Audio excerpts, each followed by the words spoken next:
I believe them to be brook trout. I was talking about this with Hilary last night. I need her to confirm that.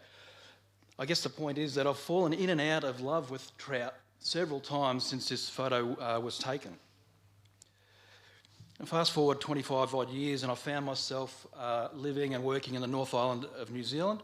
I put that little cow in the corner to remind me to tell you that in my real life I'm a cow scientist. I follow cows around, and no better place for a cow scientist than the Waikato, Hamilton, which is where we lived for those 7 years. Happily for me as an angler, it was also within 90 minutes drive of the magnificent Lake Taupo fishery. The thing about Lake Taupo is that all of the good fishing spots are fly only.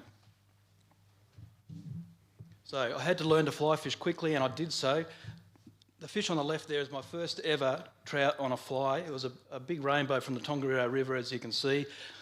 If you've been there, you'll know. Well, if you've been there, you'll know the main technique is to dredge the pools with these big, heavy, bug-eyed nymphs with a glow bug hanging off the end.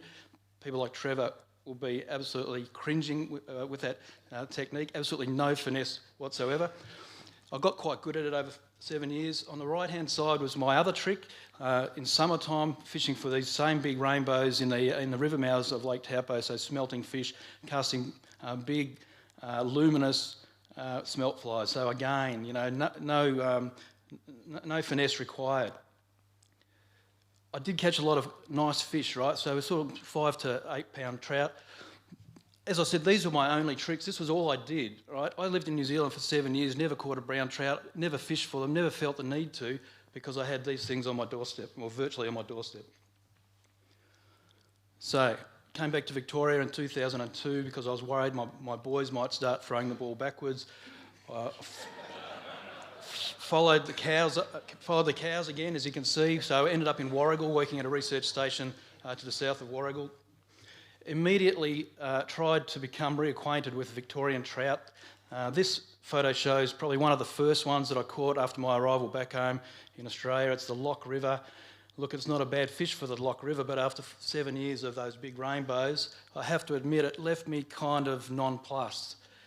It just wasn't doing it for me, and I guess my trout fishing went into recession for a number of years. Happily, I'm back. I'm back in love with Victorian trout.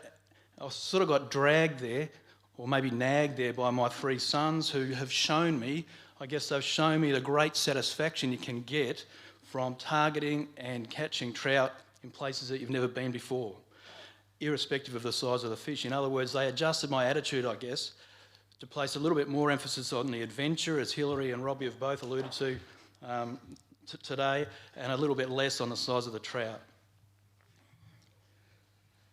I guess I want to talk to you a little bit about how that all came about.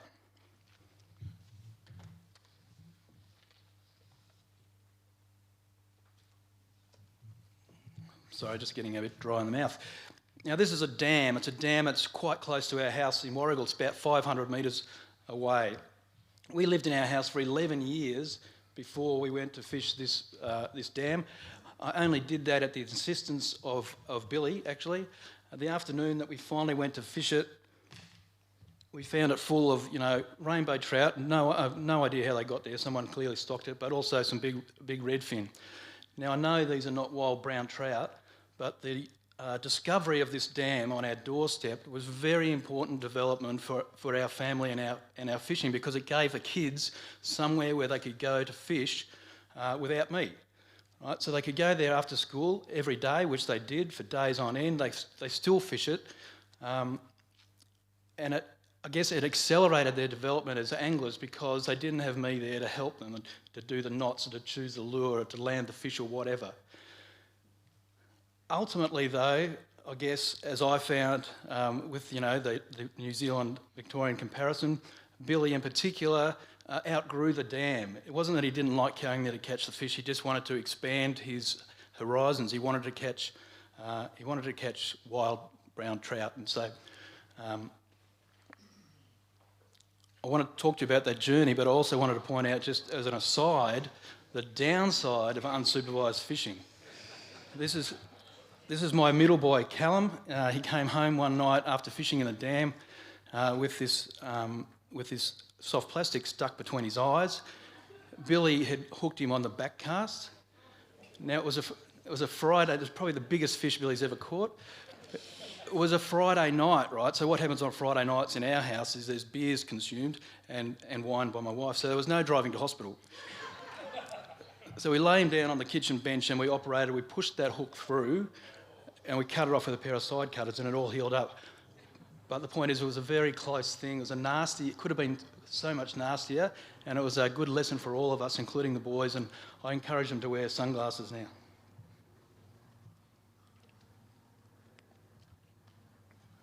So the new challenge. I guess what's happened in my trout fishing is the boys have helped me reframe that challenge, and the challenge now becomes trying to identify a place that we think there might be trout, and then to go there and to try and catch them.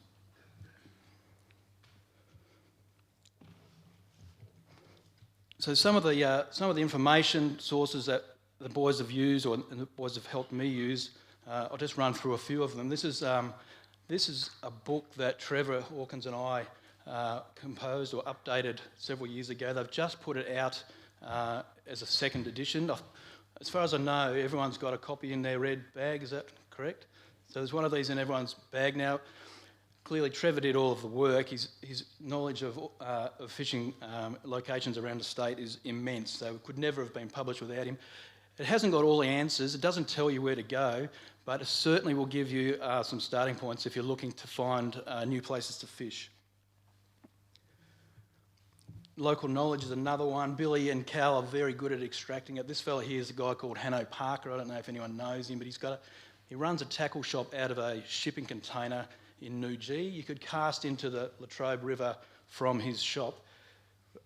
The boys drop in there all the time. Every time they go fishing, they go to see what's going on, and he's quite free with his information, as are many tackle shop owners, because it's in their own interest, right? Really good source of information for the boys, but you also need to bear in mind that the spots that they're not telling you about are probably more productive than the ones they are. So, take what they say with a grain of salt, but certainly a good source of information. Maps and Google, maps are the old-fashioned way, I guess. I love it. I love sitting down, poring over maps, trying to find a place that we might go and imagining what it might be like. Of course, the more modern version of that is Google Earth, which can show you almost exactly what the place is going to be like when you get there. Other online resources, we've got the Great Man up there, his YouTube channel. It's full of great information. All jokes aside, it is really full of great information, but there's also other resources out there, Fish Brain, Facebook, Instagram, whatever all these things are. The boys use them all the time. Travis was talking about how much time his kids spend on screens, and our kids are the same, and it drives my wife and I crazy, with this one exception. I don't care how long they spend on screens if they're looking at fishing information. So they come up with some really good ideas online. But it doesn't really matter how much research you do, right? There's only one real way of finding out whether it's going to be any good, and that's you've got to go there and you've got to fish it, and you've got to turn your back on the spot that produced last time. You've got to take the risk of having a fishless day, but the upside is it could be better than anything you fished previously. These are some of the fish that Billy's caught since he grew out of the dam. They're all caught within half an hour of Warrigal, and mostly in places that we'd never been before. Now, I put these up quite purposely. They're low quality images because they're taken on his phone, but all these fish were put back, right? All these fish were put back, but what he needs is a photo, right? It's his trophy, and so he's got a collection of fish photos. And so I think that's changed since my day. When I was his age, I would smack these trout on the head and take them home to prove that I caught something. But because these kids are so good with their cameras, they don't need to do that anymore. So just expanding our quest for new waters one step further, we've started doing some backpack trips. I've always been a keen hunter and often found myself in remote country alongside trout streams. And the boys, when they were old enough, started coming along as well. You know, if you think about it, most of the eastern part of Victoria is bush and mountains full of creeks and streams, and most of those have trout. We're really lucky in Victoria that a lot of it is also public land, and so you're free to go in there pretty much whenever you want. I've just made a couple of notes there that, you know, trout season, as we all know, opens first Saturday in September. The gates don't open until Cup Day. So as an old bloke, you might have noticed I'm a little bit above my playing weight. We sort of cheat. We take the easy way. We walk down four-wheel drive tracks, you know, having identified somewhere on those maps I spoke about, walk down the four-wheel drive tracks, camp beside the creek. By doing this, it's a great adventure, and you get to, you put yourself in with a great chance of being able to present to trout that haven't seen a person for months and potentially years. And so that sort of technique gets you into these sorts of pristine places. There's no one there. You'll have the place to yourself. There'll be no litter. But please keep it that way. And the trout, you know, lovely, wild stream trout that are well worth the effort of going to find. So just to sort of sum up, you know, maybe you're a bit like me. Maybe you think your trout fishing needs a little bit of a shot in the arm. You need a bit more adventure. Maybe there's too many people at the places that you go. And, you know, we saw a lot of that about the Goulburn River, people complaining about people going to the Goulburn to fish. Well, when you've got most of the state, you could go elsewhere. I'm not sure why they get so wound up about it. Just try something different. Walk that little bit further, push through thicker scrub, jump over more snakes. You know, most people are lazy. You don't have to walk very far to get a river to yourself. Just explore it. The last couple of bullet points there, you know, I've spoken about some of the new water can be right at your feet, and where some could be at the very end of the most remote four-wheel drive track in Victoria. So, you know, off the beaten path has two sort of meanings. It could be off your beaten path, or it could be off the beaten path. There's still trout to be found there. And I just wanted to finish. This is a slide just to rub it into Travis a little bit more. These are a couple of trout from last night, the delatite. Look, the fish are no different in size to the ones we catch back home, right? But the kids came back, they were raving about it. The best place ever, had the greatest day, and that is the excitement. You know, that is the whole purpose behind trying to find new places to go and catch trout. So, please give it a go.